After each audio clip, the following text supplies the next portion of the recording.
મૂર્તિ ઉદાયમ રાજા ઉદાયમ રાજા स्वयं का राज्य। बाहर के तो अनेक राजा महाराजा सम्राटो હોય છે, ભીતરથી સમ્રાટ બને ત્યારે દુઃખના કારણો મિટી જાય।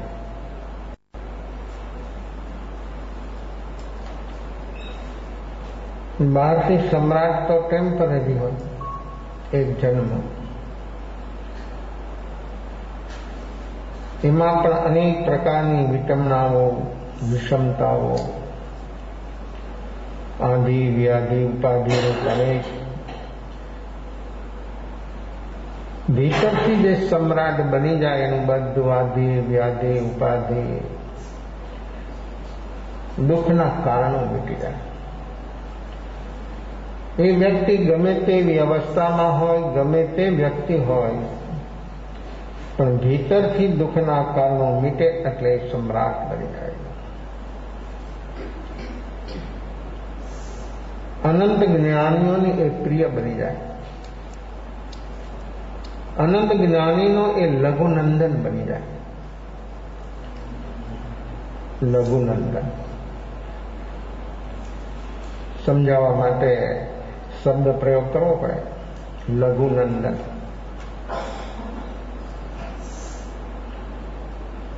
પુત્રવત બની જાય।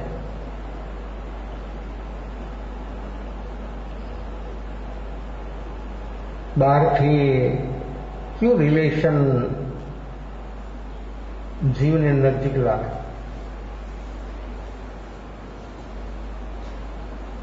અનેક પ્રકારના રિલેશનો બહારના જગતના, પણ આ તો ભીતરથી આત્મા આત્માનું રિલેશન બની જાય। તેને જ્ઞાનીને એ સાધક કેટલો પ્રિય હોય, કેવો પ્રિય હોય?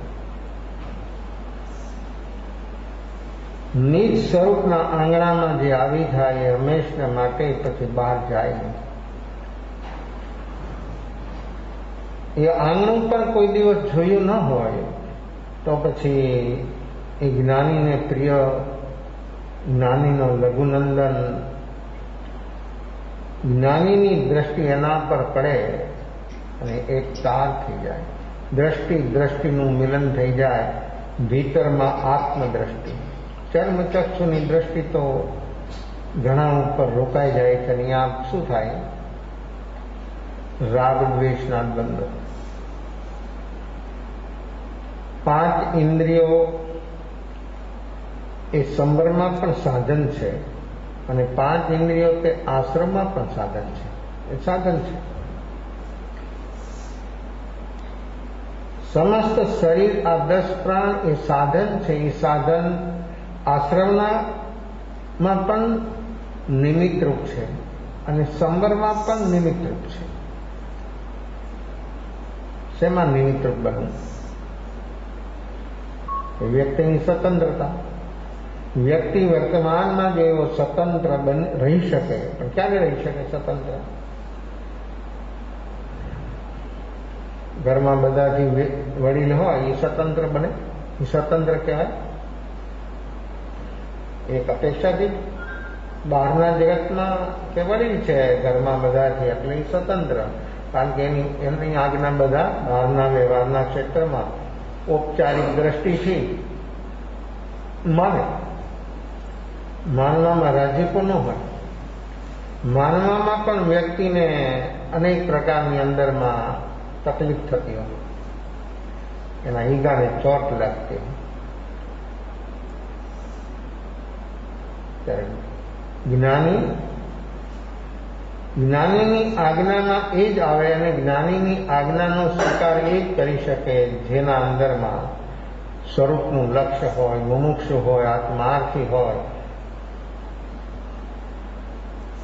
જેને કાંઈ જગતની કોઈ ઈચ્છા અપેક્ષાઓ કાંઈ જ ન।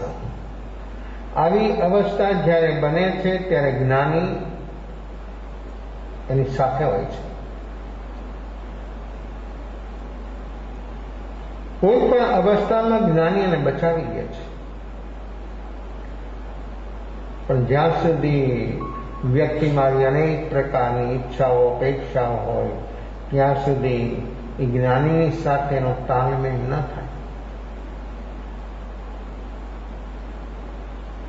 સ્વરૂપ લક્ષ્ય, સ્વરૂપ અનુસંધાન કરવું હોય ત્યારે ભીતરથી આવી અવસ્થાઓ વ્યક્તિની અંદરમાં ક્યાંથી ક્યાં એની જીવનમાં વર્તમાનમાં છલાંગો લાગે અને એ વ્યક્તિ કેટલી અદ્ભુત અને અપૂર્વ બની જાય.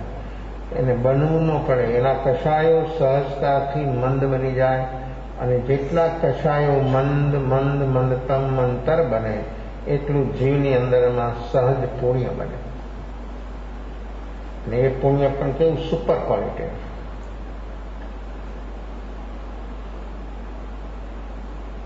દાનથી પુણ્ય બને, પણ એના ભાવ કેવા?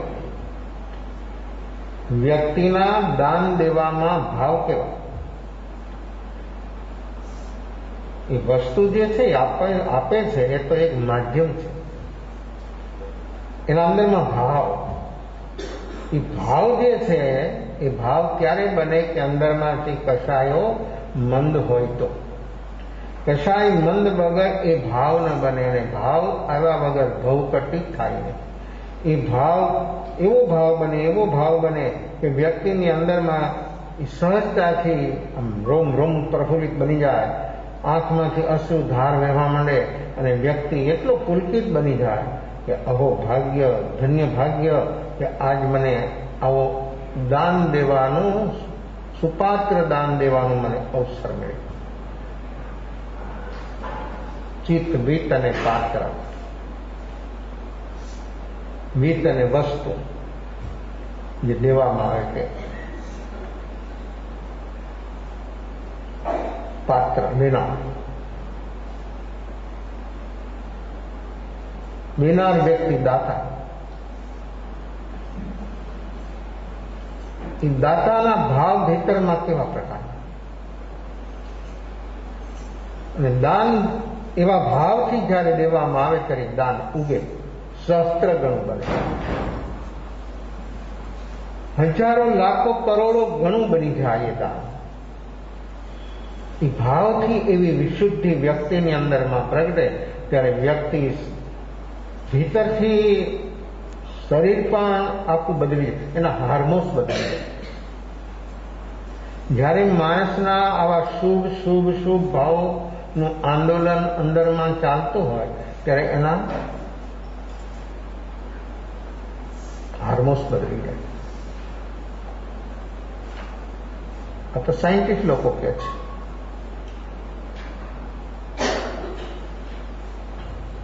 કેવી કેવી ઘટના બને, શરીરની અવસ્થાઓ આખી બદલી જાય. એવી એક ઘટના ઘટી. શ્રાવક કઈ દર્દ થયો, આંખની રોશની ચાલી ગઈ.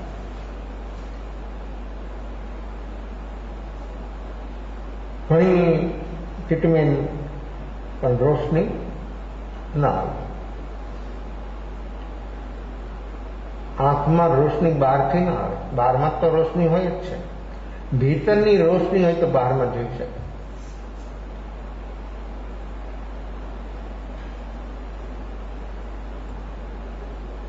ઉંમર હતી, બંને આંખોની રોશની ચાલી ગઈ.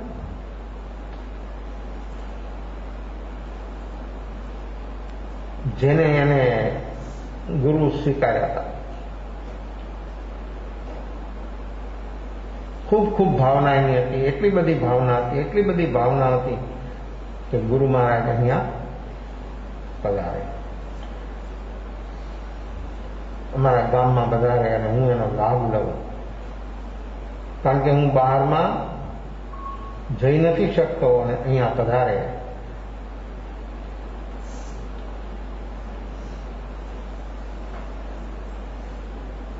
આનંદ શ્રાવક ઔષધશાલાની અંદરમાં અનશન વ્રતની આરાધના કરી રહ્યા છે. અંતિમ આરાધના, સંલેખના, જીવન પર્યંતનું તપ, પારણું જ નહીં, જીવવાની ઈચ્છા નહીં, મૃત્યુનો ભય નહીં. આ કેવી આરાધના હોય છે. ગૌતમ સ્વામી ગોચરી માટે આવે છે શહેરમાં, ને સાંભળ્યું કે આનંદ શ્રાવકને અનશન વ્રત લીધું છે, તો હું એમની પાસે જાઉં.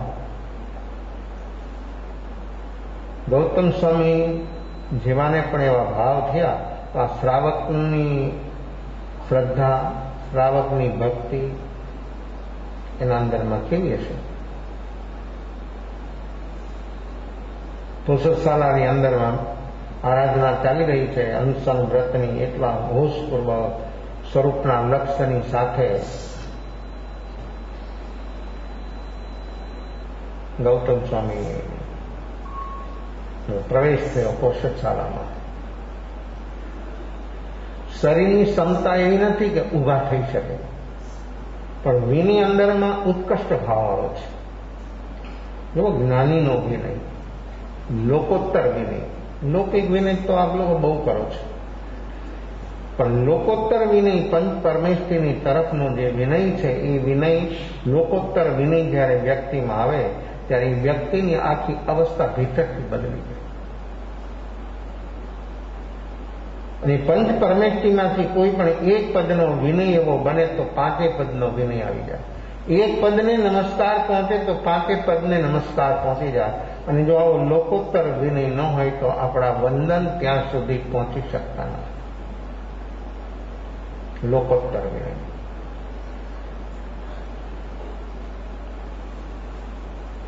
ગૌતમ સ્વામી અને આનંદની બંનેની દ્રષ્ટિનું મિલન થાય છે.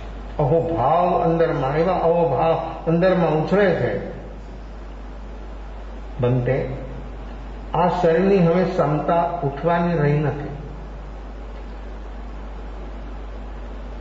હું આપને ઉઠીને વિનય કરી શકું, ભાવ ભીતરમાં ખૂબ છે, પણ આ શરીરનો સહયોગ નથી. તો આપ નજીક પધારો, તો હું આપના ચરણ સ્પર્શ કરી શકું. ગૌતમ સ્વામી આનંદ શ્રાવક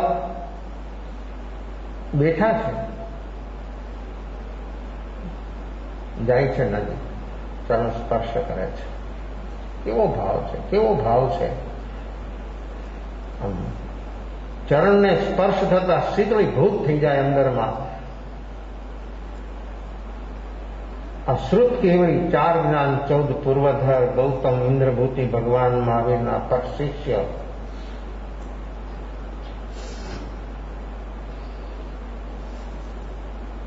એમના ત્યાં વાઇબ્રેશનો એને અનુભવમાં આવે છે.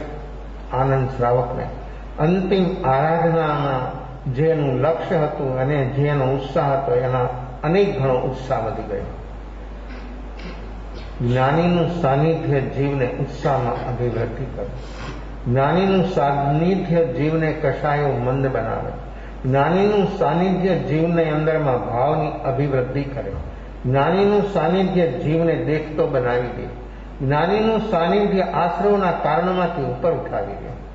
જેની અંદરમાં આવો ભાવ હોય અને સહી અર્થમાં જીવ જ્યારે આત્મકલ્યાણનો ઈચ્છુક હોય ત્યારે એની અવસ્થા કેવી હોય, કેવી બની જાય.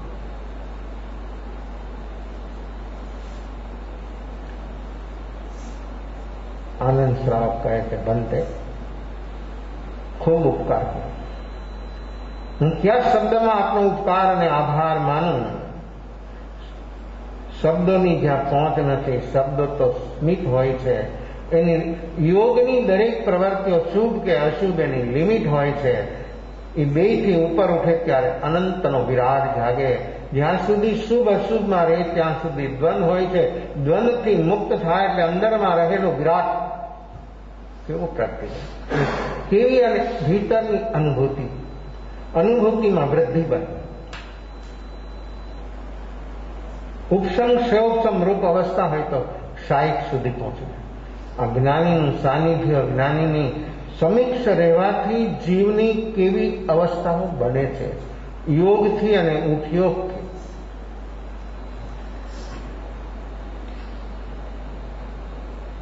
આનંદ શ્રાવક બનતે શ્રાવકને ત્રીછા લોકમાં, એટલે આપણે જે છીએ આ ત્રીછો લોક છે, મધ્ય લોક પણ કહેવાય. ઉર્ધ્વલોક ઉપર, અધોલોક નીચે, આપણે વચમાં મધ્ય લોક, ત્રીછો લોક. ત્રીછા લોકમાં 500 જોજન સુધી, ઉર્ધ્વલોકમાં પહેલા દેવની ધજા સુધી અને અધ્યાલોકમાં પહેલી નરકના પાથરડા સુધી આવું અવધિ જ્ઞાન શ્રાવકને હોય. અવધિ જ્ઞાન જેટલો આત્મામાંથી જ્ઞાન બહાર આવે એટલે મન, બુદ્ધિ, ઇન્દ્રિયો કોઈની જરૂરત જ નહીં. પણ અવધિ એટલે જે લિમિટ છે, ક્ષેત્રની ને કાળની લિમિટ છે, એટલે અવધિ એટલે મર્યાદા.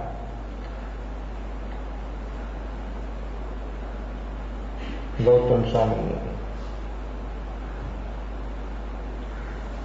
કહે છે શ્રાવકને આવું અવધિ જ્ઞાનની સંભાવના ન હોય. શ્રાવક મિચ્છામિ દુક્રમ્ય ભંતે. જોઈ લો, આ શ્રદ્ધાની પરીક્ષા છે. આ તો બેઠક જ નથી, શ્રદ્ધા હોય ક્યાંથી?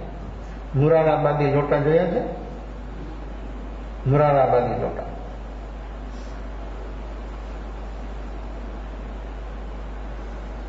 ખાલી કે ભરેલો રાખો, લડી જ જાય, સ્થિર રહે જ નહીં. આવી જ્યાં જીવની ભીતરની અવસ્થા હોય, અહીંયા શ્રદ્ધાનો જન્મ ક્યાંથી? શ્રદ્ધા જન્મે જ ક્યારે જન્મે? સ્થિરતાથી. અને સ્થિરતા પણ કેવી? યોગની સ્થિરતા મન, વચન, કાયાની, બુદ્ધિની ઉપર ઉઠી જાય. મન બુદ્ધિથી ઉપર, વિકલ્પોથી પણ ઉપર ઉઠી જાય, ત્યારે તો શ્રદ્ધાનો જન્મ થાય.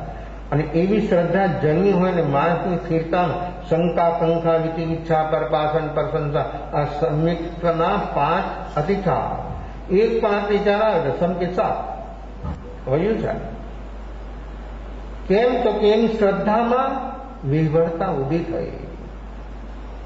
અને જ્યાં સુધી પરિપક્વ ન થાય ત્યાં સુધી વ્યક્તિ આવી શ્રદ્ધા ક્ષયોપસમ ઉપસમરૂપ બની હોય અને વ્યક્તિની અંદરમાં અનેક પ્રકારના, કારણ કે હજી એ નક્કી નથી કરી શકતી વ્યક્તિ, તો આવી અવસ્થામાં વ્યક્તિ સમ્યક દર્શન એનું વમાઈ જાય.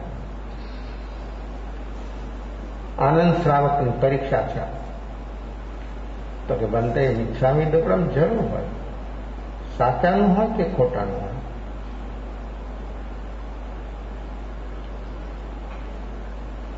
અહીંયા ઇન્દ્રભૂતિ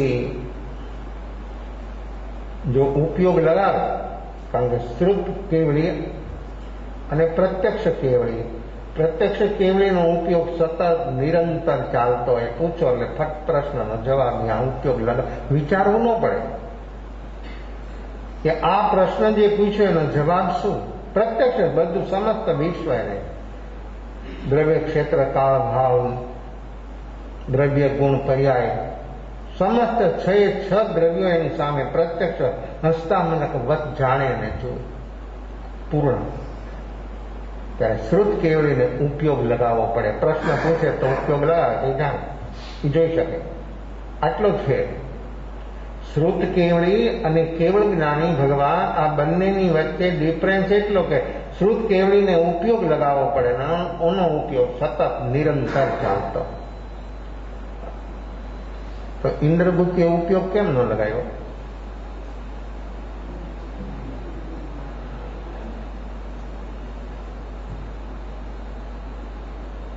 ઉપયોગ ન લગાવ્યો. આટલી વાત થઈ. ગૌતમ સ્વામી આનંદ શ્રાવકથી વિદાય લે છે. ઉપયોગ નહીં મૂકવાની પાછળ શું કારણ? સામે અંદરમાં જ છે, ખાલી ઉપયોગ. આનંદ શ્રાવકનો પ્રશ્ન છે એટલો ઉપયોગ લગાવ્યો એટલે એને સામે બધી વસ્તુ આવી જાય. કે આમની વાત સહી છે કે ગલત. વિનય કેવો છે? આ વિનય, આ જ્ઞાન કેમ પ્રાપ્ત નથી થતું? આત્મજ્ઞાન કેમ પ્રાપ્ત થતું નથી? અને વિનય અભ્યંતર તપ પણ છે. વિનય અભ્યંતર તપ, 6 અભ્યંતર તપ, 6 બાહ્ય તપ. અભ્યંતર તપ છે વિનય. વિનય ત્યારે જ પ્રગટે કે ઈગોની ચટાણ તૂટે ત્યારે. અને ઈગોની ચટાણ તૂટે એટલે વિનય પ્રગટે. વિનય પ્રગટે એટલે સમ્યક દર્શન નથી જોતું તો કે ના, અહીંયા જ રહેવું છે, હવે અહીંયા જ રહેવા જેવું છે, હવે બીજે ક્યાંય રહેવા જેવું. એને પણ આત્માના ગુણોને પણ પ્રગટ થવા માટે ફિલ્ડ જોઈએ છે, તૈયારી જોઈએ છે, ભૂમિકા જોઈએ છે. એના વગર આ ચીજ કોઈ દિવસ બહાર કેમ આવી શકે ભાઈ? જ્યાં કષાયના ગંધ ચાલતા હોય, આર્ત રૌદ્ર ધ્યાન ચાલતું હોય સતત નિરંતર, શુદ્ર વાતોની અંદરમાં ક્યાં ક્યાં મન અને બુદ્ધિ રોકાઈ જાય અને માણસના અંદરમાં ક્યાંથી ક્યાં છલાંગો લાગે. કેટલો ભૂતકાળને માણસ દિન રાત ભાગોળ્યા કરે. આવા આર્ત રૌદ્ર ધ્યાનના ભાવોમાં વ્યક્તિની ભીતરની ચેતના મૂર્છિત બની ગઈ. બધું જ છે આપણી પાસે, આપણી અંદરમાં તો એટલું બધું છે, અનંત છે, પણ એ બધું આપણે છુપાવી દીધું. આ ચટાનો એવી બધી બનાવી છે આપણે કે જેની કોઈ સીમા નહીં. તો ઈગો જ્યારે ભીતરથી ખતમ થાય ત્યારે આવો લોકોત્તર વિનય પ્રગટે. નહીં લોકોત્તર વિનય પ્રગટે તો સામે સમ્યક દર્શન સામે આવી જાય. આ ભૂમિકા છે, આપણી તૈયારી છે. ગ્રાઉન્ડ બનાવવામાં જ સમય જોઈએ. કેટલો સમય લીધો? કેટલો સમય પાસ થયો? કેટલા વર્ષો ગયા? ભૂતકાળને છોડી દો. આ જન્મમાં આપણા જીવનના કેટલા વર્ષો પસાર થઈ ગયા? હજી સુધી ભૂમિકા તૈયાર નહીં થાય તો આ ચીજ, આ અનુભવ, આ સ્વયં અનુભવ, આ નિજી અનુભવ આપણને ક્યારે થશે? એ ઉપલબ્ધિ છે. અને આ ઉપલબ્ધિ જીવનમાં ન થાય તો આ ભાવ આત્માથી સરકી જવાનો.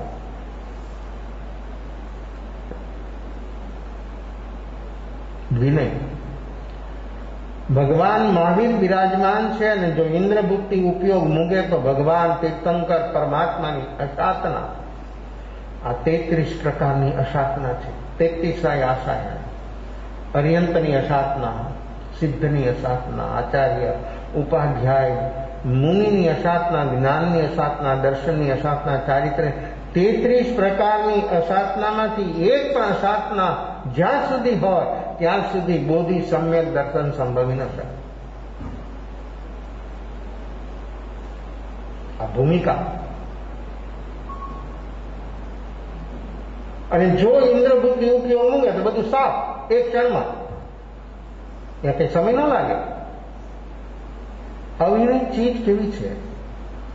કારણ કે અવિનયનું બેજ છે ઈગો. ઈગો જ્યાં સુધી હોય ત્યાં સુધી વિનય કદી પ્રગટી ન શકે. અને વિનય એ તો ધર્મનું જડ છે, ધર્મની મૂળ છે, બોધિ બીજ છે, અને વિનય એનું મૂળ છે, અને મોક્ષ એનું ફળ છે. આ ધર્મરૂપી વૃક્ષ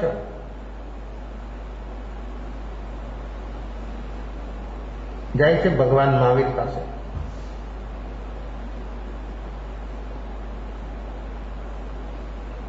બિલાનું પારણું છે, ગોચરી લઈને ગયા છે. ભગવાનની સામે ગઈને કહે છે કે બનતે આજે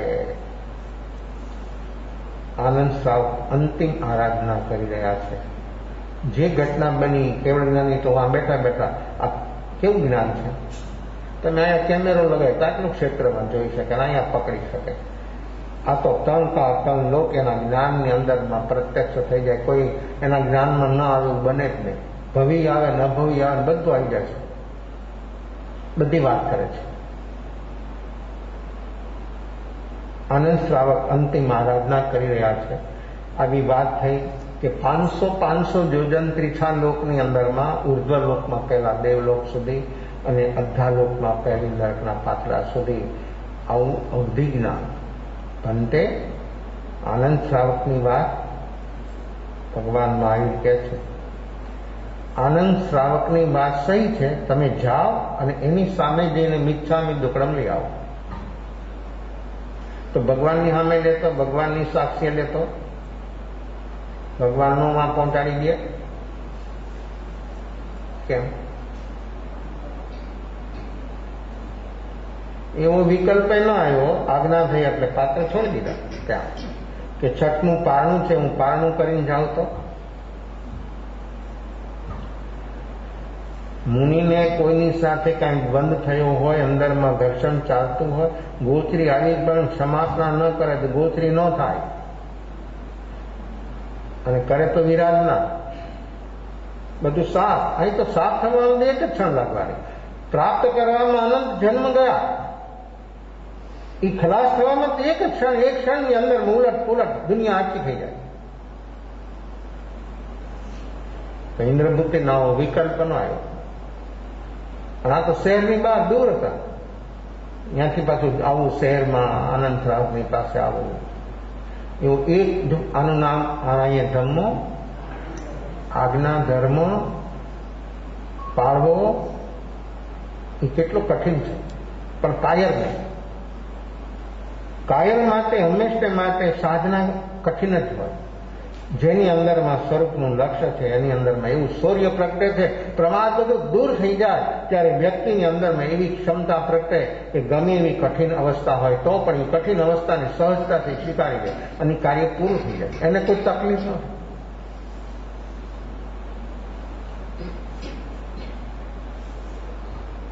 આવે છે શહેરમાં આનંદ શ્રાવક પોષશાલાની અંદરમાં છે, અને આવ્યા. આનંદ શ્રાવક જુએ છે, ભંતે આપે આટલી બધી તસ્તી લીધી. આનંદ શ્રાવક જો એમ નથી કહેતા જો હું સાચો હતો તો એને અહીં આવું પડ્યું મારી પાસે. જો આ એક એક જીવની પાત્રતા, એક એક જીવની યોગ્યતા, એની સરળતા, કેવી સહજ સરળતા છે. ભંતે આપે આટલી બધી તસ્તી લીધી. વિતરાગ પરમાત્માની સામે આપે કામ કરી લીધું હોત તો કોઈ તકલીફ નથી. ભગવાનની આજ્ઞા છે. આપની વાત સહી છે, આપની સામે હું મિચ્છામી દુક્કડમ લઉં છું. આનંદ શ્રાવકની અંદરમાં અંશ માત્ર અહમ નો આવ્યો. આ કેવી એની ક્ષમતા છે, આ કેવી એની સ્થિરતા છે કે 4 જ્ઞાન 14 પૂર્વધર મારી સામે મિચ્છામી દુક્કડમ લેવા. મારી મહત્તા કેટલી, અહીં તો કોઈ ઠેકાણું ન હોય ને ઉછળે આમ, પણ એવો એ પટકાય ને અને એવી ધોબી પછડાટ લાગે ને કે આટલા બની જાય. આવી અવસ્થા મળે. એ પૈસા બહારની યોગ્યતા ન હોય એ જ માણસ આવી રીતે બધી ચારે બાજુ પ્રચાર પ્રસારણ ચાલે, જેની અંદરમાં જેને આત્મદર્શન કરવું જેને જરૂર નથી જગતની, એને તો ભીતર જગતમાં સમાઈ જવું છે. અને ભીતરમાં જ્યાં સુધી ન સમાય ત્યાં સુધી આ બધું એને દુઃખરૂપ છે. એને જ્યારે આવી અવસ્થા ચાલતી ને ત્યારે ખબર ન થાય, પણ જ્યારે ભવ ભ્રમણ બને અને એનાથી જીવની અંદરમાં અનેક પ્રકારના દુઃખના કારણો મજબૂત બને અને થોડુંક પણ એને ભાન થાય ત્યારે ખ્યાલ આવે, ત્યારે બહુ મોડું થઈ ગયું હોય, બહુ મોડું થઈ ગયું હોય. બનતે આપની અશાતના, અભક્તિ, અપરાધ, અવિનય, અશાતના મારાથી થયા હોય તો હું આપને ક્ષમાયાચના કરું છું, મિચ્છામી દુક્કડમ લઉં છું. ભગવાન મહાવીર કહે છે કે આનંદ શ્રાવકની વાત સહી છે. આનંદ શ્રાવકને આ અવધિ જ્ઞાન જે થયું તે સહી. આ ગ્રસ્ત ધર્મમાં રહેલા આનંદ શ્રાવકને આવું અવધિ જ્ઞાન, આ વિસ્તારવાળું અવધિ જ્ઞાન છે. આપણી વાત સહી છે. આ અનુભવ, નિજ અનુભવ કેવો હોય છે ને આ નિજ અનુભવમાં જીવ જયારે સ્થિર થાય ત્યારે એને કોઈ બહારના આવા અનેક આવી ઘટના ઘટી છતાં એની અંદરમાં અંશ માત્ર વિકલ્પ ન ઉઠ્યો કે મને જ્ઞાન થયું છે, સાચું છે કે ખોટું છે. આમ આ તો ઇન્દ્રભૂતિ કહે છે કે આવી આ વાત બરાબર નથી.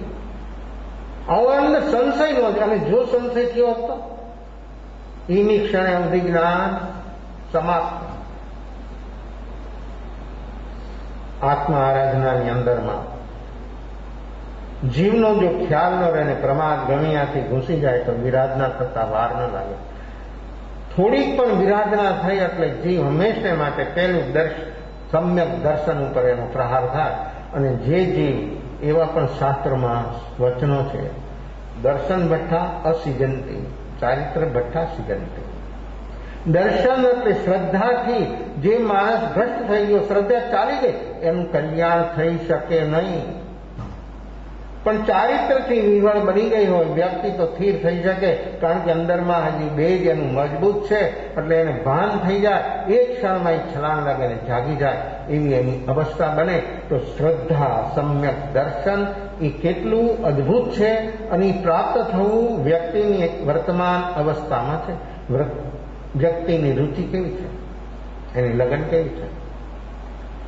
શ્રદ્ધા ગુણની નિર્મલ પર્યાય તે છે સમ્યક દર્શન.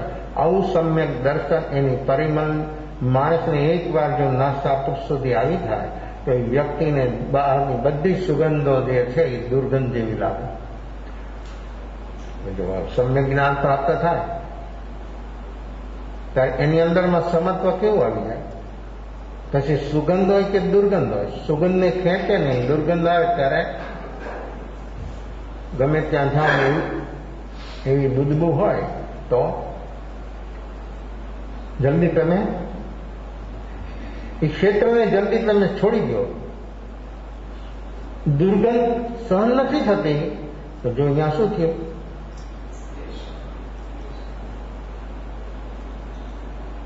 શરીર પ્રત્યેનો લગાવ છે ને દુર્ગંધ પ્રત્યેનો દ્વેષ છે. શરીરમાં અસાતા આવે તો શરીરનો રાગ છે ને દર્દ પ્રત્યે દ્વેષ છે. એની અંદરમાં આવી અવસ્થામાં જીવને અસાતા વેદનીનો ગુણાકાર થાય છે. એ જીવને ખબર નથી આ શ્રદ્ધા કેવી ચીજ છે અને આત્માના ગુણો જ્યારે પ્રગટે ત્યારે એની સીમા કેવી બને છે. ઓલા શ્રાવક આવી શ્રદ્ધા આવી ભક્તિ ગુરુ પ્રત્યે હતી અને ગુરુ પધાર્યા અને એને કહ્યું એના દીકરાને કે ગુરુ મહારાજને ઘરે આવો. આવે છે ઘરે 5-25 શ્રાવકોની સાથે. રસ્તા પર જે સાંભળે છે આ બેઠા હતા ઉભા થઈ ગયા. એવો ભાવના અંદરમાં જેવો ગુરુ મહારાજનો પ્રવેશ થયો અને એક દીકરો એમનો હાથ પકડીને કે આ ગુરુ મહારાજ, ચરણ સ્પર્શ કરતા એના ભાવ એવા, શિર ઝુકાવી દીધું પગમાં, એવા એના ભાવ ઉપડ્યા, એવા ભાવ ઉપડ્યા, આંખમાં રોશની આવી ગઈ. શું થયું? કેમ થયું? ડોક્ટરે બધું કહી દીધું કે આની કોઈ ટ્રીટમેન્ટ નથી, ખરાબ. અને આ રોશની આવી ગઈ અંદર.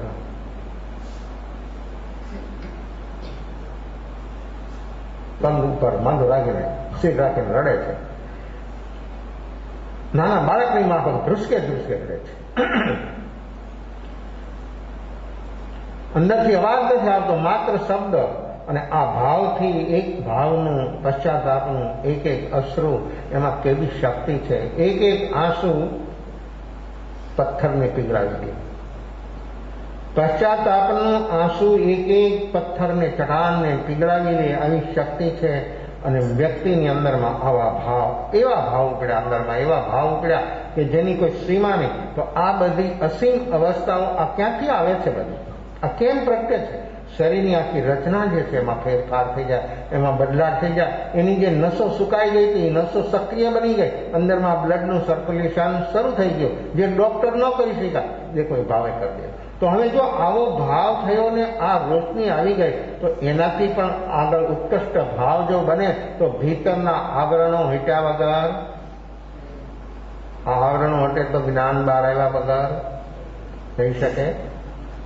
અંદરમાં તો જ્ઞાન છલોછલ ભર્યું છે, પણ આ ઉપર આવરણો એવા ઉભા કર્યા છે કે જેની કોઈ સીમા નથી. એટલા આવરણો હોવા છતાં પણ આ ભાવ જ્યારે આવો નિષ્કામ ભાવ ભક્તિને અંદરમાં ઉપડે છે ત્યારે વ્યક્તિની આખી શરીરની રચના એ બધું બદલી જાય અને એની અંદરમાં જે વસ્તુ સ્થિતિ છે આવરણો હટતાની સાથે શ્રદ્ધા, જ્ઞાન એ બધું બહારમાં અનુભવમાં આવી જાય. બહારમાં આવું મિનિંગ અનુભવમાં આવી જાય અને મનને એમ થઈ જાય કે હા આવી ચીજ મારી પાસે હતી, આ હું છું.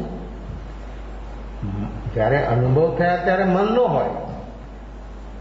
આવો જેને અનુભવ થાય નિજ અનુભવ, ત્યારે મન હાજર ન, મન સાઈડમાં વહી ગયું. અને મન જ્યાં સુધી હાજર હોય ત્યાં સુધી આ અનુભવ થાય.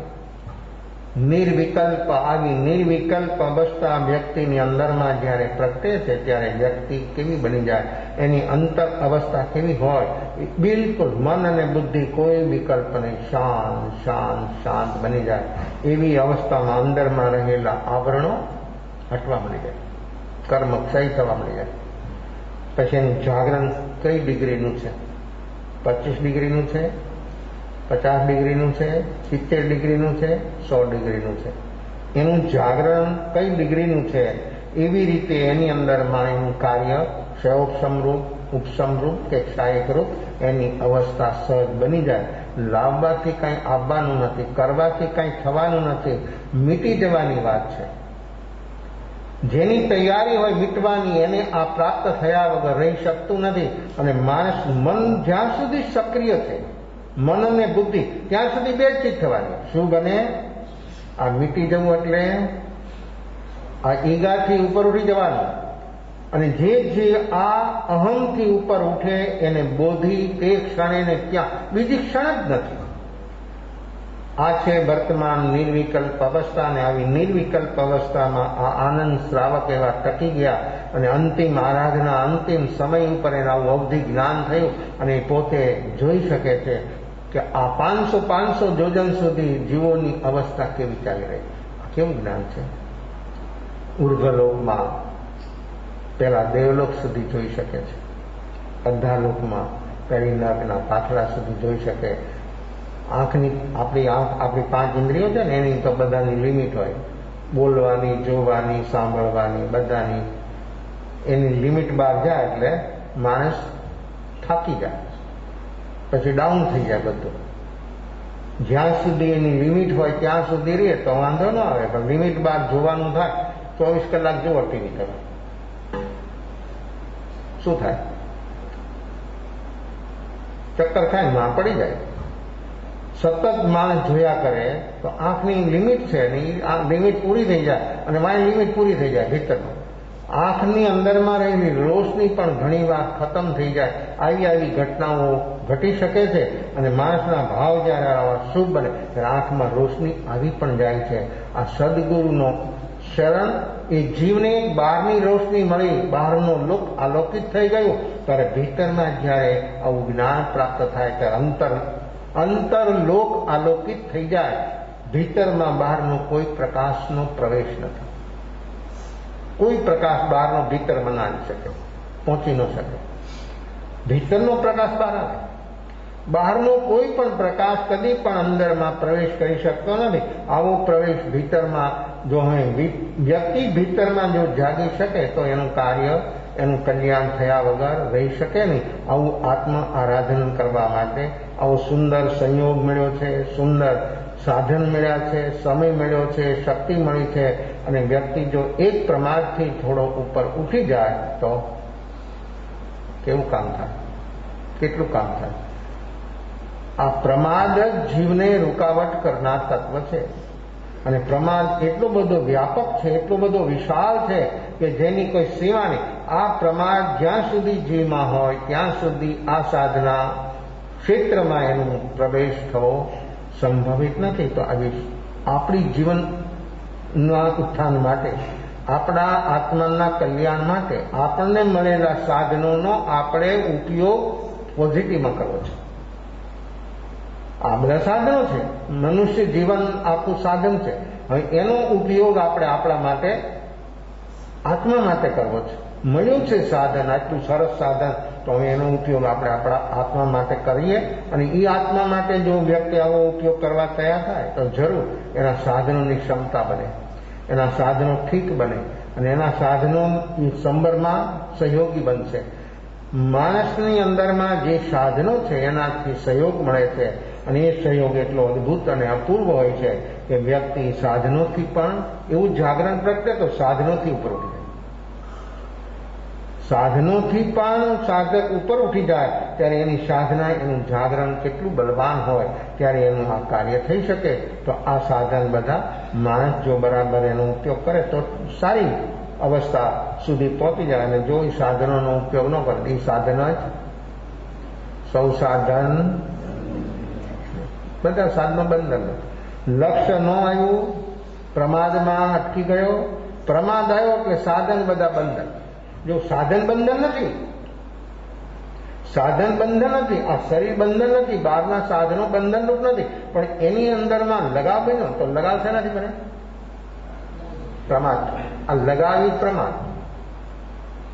લગાવ શરીરનો હોય, બહારનો હોય, વસ્તુનો હોય, વ્યક્તિનો હોય, ક્ષેત્રનો જે કાંઈ છે લગાવ, એ વ્યક્તિનો લગાવ જ્યાં છે તે એને બંધન રૂપ છે, તે લગાવ જ એને દુઃખ રૂપ છે. લગાવ છૂટી ગયો એટલે નહીં દુઃખ નહીં સુખ, તો છે સ્વભાવનું નિજી સુખ. જ્યાં મન બુદ્ધિ કોઈ ન પહોંચી શકે એવું નિજી સુખ જીવને અનુભવમાં આવી જાય. તો આવું સુખ અનુભવવું હોય તો વ્યક્તિ લગાવ, વસ્તુ છોડો કે ન છોડો, લગાવ જો છૂટી ગયો તો વસ્તુની સાથેનો આપણું કોઈ કનેક્શન નહીં રહે. અને જો ભીતરથી લગાવ ન છૂટ્યો તો ભલે અહીંથી આયુષ પૂરું થાય અને પરલોક પ્રયાણ કરે તો પણ લગાવ સાથે જાય. એટલે તો જૈન આત્મા એમ કહે છે ને કે અનંત અતીતનો અનંત ભૂતકાળ. દરેક જીવનો ભૂતકાળ કેટલો? આપણે અહીંયા મનુષ્ય જીવન સુધી પહોંચ્યા તો આપણો ભૂતકાળ કેટલો? તો કે અનંત. એક એક જીવનો ભૂતકાળ અનંત છે. તો અનંત ભવો, અનંત ભૂતકાળ એ બધાનો આશ્રય વર્તમાનમાં આવે. કેમ?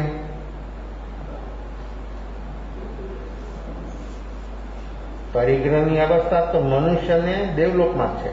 બીજા જીવોને કઈ પરિગ્રહ, તિર્યન પ્રાણીઓ આપણે જોઈએ છે એને શું પરિગ્રહ? એમ પાસે શું હોય? પણ એમાં પરિગ્રહ છે, ઘણો પરિગ્રહ દેખાય આપણે જો અભ્યાસ કરીએ તો. કૂતરાને બહુ ઘણું ખાવાનું મળી ગયું, પછી વધારે મળે ને તે રોટલો લઈને જમીનમાં દાટી દે. કેમ? કાગડા છે એને ખાવાનું પૂરતું મળી ગયું, પછી વધારે મળ્યું ને તે લઈને છુપાવી દે. અહીં તો નળિયાવાળા મકાન નથી એટલે ક્યાં છુપાવે? ટેરેસના જે પાઇપ હોય ને પાઇપની અંદરમાં છુપાવી દે. ટેરેસમાં પાઇપની અંદરમાં જો ઝાડ હોય તો ઝાડની પોલો હોય એની અંદરમાં છુપાવી દે. આવા અનેક પ્રાણીઓ, પંખીઓ આ રીતે એ શું છે? તમે આ બટકું રોટલો એને સંઘરી રાખ્યો અને તમે દાગીના સંઘરી રાખો, આમાં શું ફેર? આમાં ડિફરન્સ કેટલો? પછી તમારી પાસે અરબો ખરબો ના હોય જે હોય તે, પણ તમે એને સંઘરી રાખો તો ઓલાનું બટકું રોટલો અને તમારી પાસે રહેલા એમાં શું ફેર? હા, દેખવાથી વસ્તુનો ફેર લાગશે, પણ પરિગ્રહની દ્રષ્ટિથી જુઓ, ભીતરના લગાવની દ્રષ્ટિથી જુઓ તો કોઈ ફેર. કદાચ ઇનકેસ એના કરતા તમારા વધારે છે. આ દરેક જીવની અંદરમાં, અને આ તો પચંદ્રી જીવો છે, ઉતરા કે પંખી, એકંદરી જીવમાં પણ પરિગ્રહ. વનસ્પતિની અંદરમાં પણ ક્રોધ હોય, માન હોય, માયા હોય, લોભ હોય, રાગ દ્વેષ હોય, સેક્સ હોય, બધું વનસ્પતિમાં. અને દેખાય પ્રત્યક્ષ. સાયન્ટિસ્ટ લોકો તો કહે છે પણ પ્રત્યક્ષ દેખાય જો અભ્યાસી હોય તો. એક એક સંજ્ઞા વનસ્પતિ જે છે એ આપણાથી પણ વધારે સંવેદનશીલ છે, કારણ કે નેત્રથી થતો અને માણસ વિકૃત બનતો જાય છે, કારણ કે એની બધી અવસ્થાઓ કુંઠિત બનતી જાય છે. એમાં પણ ઘણી વિષમતા આવી ગઈ છે, પણ છતાં ઘણું એ નેચરલી છે વનસ્પતિ. તો એની અંદરમાં સંવેદનશીલતા એટલી બધી છે કે બધી એને વ્યક્ત કરવાનું એની પાસે સાધન નથી, પણ એને પકડાય છે બધું. આપણા બધા વાઇબ્રેશનો પકડાય. વનસ્પતિ આપણા બધા વાઇબ્રેશનો પકડી શકે એવી એનામાં ક્ષમતા છે, પણ વ્યક્ત કરવાના સાધનો એની પાસે નથી. તો એની અંદરમાં પણ આવી સંજ્ઞાઓ અમે પ્રત્યક્ષ જોઈ છે ફોર્મમાં. ભય સંજ્ઞા હોય, આ સંજ્ઞા હોય, બધી સંજ્ઞા 10 સંજ્ઞાઓ જોવા મળે. પણ અભ્યાસ કરે તો અમે એનામાં પણ છે ને આપણામાં પણ છે. એ એકંદરી છે ને આપણે પચંદરી છે. એ ઉપર ઉઠવાની એની ક્ષમતા નથી. આપણે એ સંજ્ઞાથી ઉપર ઉઠવા માંગીએ તો ઉપર ઉઠી શકીએ. હવે ન ઉપર ઉઠીએ તો એ એકંદરી, આપણે પચંદરી, મનુષ્ય જન્મ, જૈન દર્શન અહીંયા સુધી પહોંચી ગયા અને હવે જો એનીથી ઉપર ન ઉઠી શકીએ તો એનામાં આપણામાં શું ડિફરન્સ? આ મનુષ્ય જન્મની દુર્લભતા એક દ્રષ્ટિથી નથી, અનેક દ્રષ્ટિથી છે. દ્રવ્ય, ક્ષેત્ર, કાળ અને ભાવથી આવો મનુષ્ય જન્મ મળ્યો. આ બધાથી આપણે ઉપર ઉઠી શકીએ એવી એક જ પ્રાણી છે મનુષ્ય. દેવ પણ નહીં, નારકી પણ નહીં, તિર્યન પણ નહીં. અમુક લિમિટ સુધી જીવોની અવસ્થા. ત્યારે મનુષ્ય છે એ બધાથી ઉપર ઉઠી શકે આવી ક્ષમતા આપણામાં છે. તો આપણી વિષમતા કેમ છે વધારે દેખાય છે? એનામાં સમતાનું દર્શન થાય છે અને મનુષ્યમાં વિષમતાનું દર્શન કેમ થાય છે? એ કેમ દેખાય છે? પ્રમાણમાં વિશેષ એનામાં સમતા દેખાય છે. એનામાં છે સંજ્ઞાઓ, આપણામાં છે. પણ એ સંજ્ઞા આપણી ગુણાકાર રૂપ લે છે ત્યારે એનામાં સર્વસામાન્ય સાધારણ છે. એની અંદરમાં એ સંજ્ઞાઓ વધારે ડેવલપમેન્ટ થાય એવા સાધનો એની પાસે નથી. અને જો સાધનોના અભાવમાં એનો વિસ્તાર ન થયો તો કઈ સંબર ન હોય, નહીં સમજી શકાય. સાધનોના અભાવમાં નિમિત્તના અભાવમાં ક્રોધ ન કર્યો તો ક્ષમા છે? થાય. નિમિત્ત નથી આપણી સામે, આપણે ક્ષમામાં જ છે ને. પણ નિમિત્ત આવે ત્યારે તેમ સાધનોના અભાવમાં માણસને જીવને સમર થાય. સાધન હોય કે ન હોય એની પાસે જાગરણ સાક્ષી ભાવ હોય તો સમર થાય. જાગરણ સાક્ષી ભાવ પ્રગટાવવાની એ 5 સ્થાવર, વિજ્ઞેન્દ્રિય, અસંગનીમાં કોઈનામાં ક્ષમતા જ નથી. ત્યારે એક મનુષ્ય પ્રાણી એટલે કે આપણે આપણામાં આવું જાગરણ સાક્ષી ભાવ પ્રગટી શકે, 100 ડિગ્રી સુધી પહોંચી શકે અને અંદરમાં રહેલા કર્મો ખતમ થઈ શકે.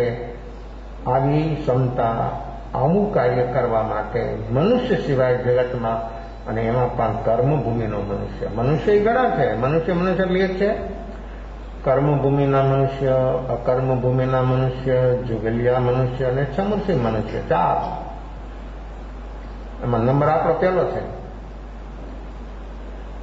ક્લાસમાં પહેલો નંબર રાખે, 12માં પહેલો નંબર રાખે, સાધનામાં 20માં પહેલો નંબર, સાધનામાં કેમ હોન?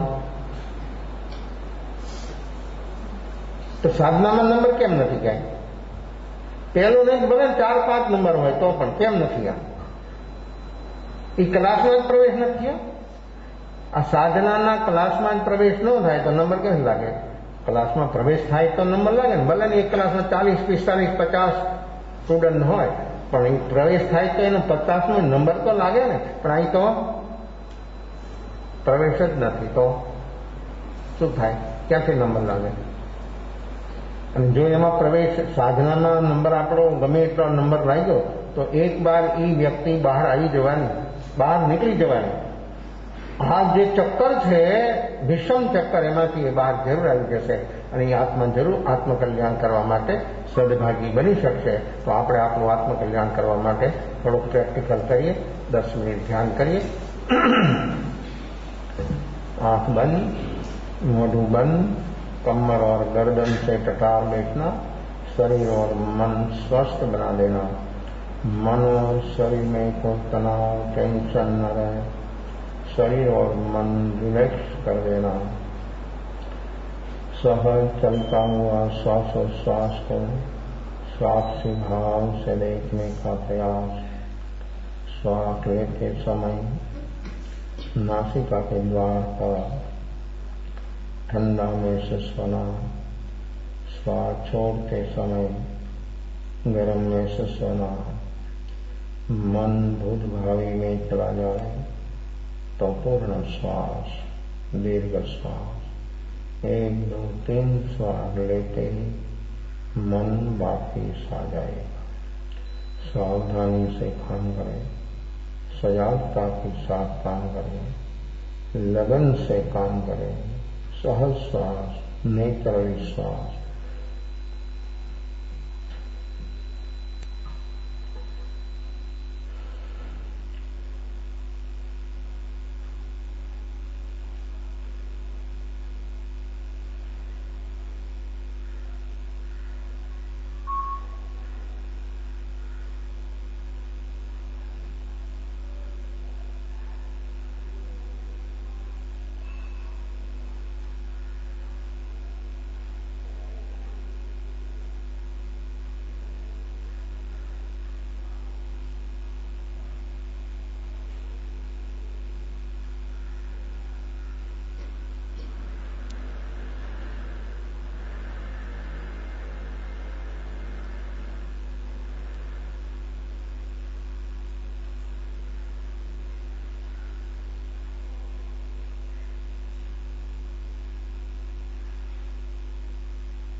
नमो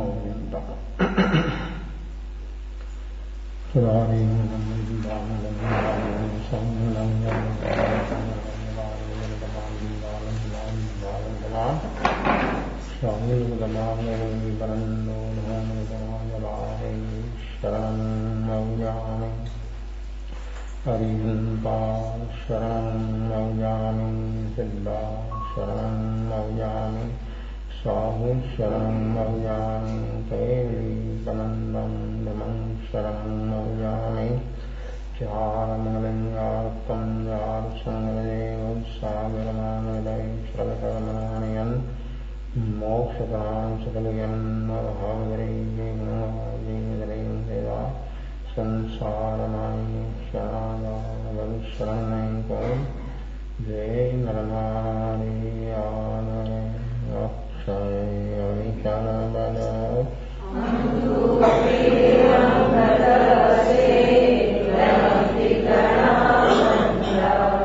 श्री गुरु गौतम समरिये मन वंचित फलदाता भावे भावन भाविये भावे दीजे राम भावे धर्म आराधिये भावे केवल नाम भावे पद निर्वाण के भूतो आया हीनं पाया हीनं करेमि वन्दामि नमस्सामि सत्कारेमि सम्मानेमि कल्याणं मङ्गलं देव्यं चेयं कथासंगति भूतो आया हीनं पाया हीनं करेमि वन्दामि नमस्सामि सत्कारेमि सम्मानेमि कल्याणं मङ्गलं देव्यं चेयं कथासंगति भूतो आया हीनं पाया हीनं करेमि वन्दामि नमस्सामि सत्कारेमि सम्मानेमि कल्याणं मङ्गलं देव्यं चेयं कथासंगति महेशाय भगवान सद्गुरु सद्गुरुवेद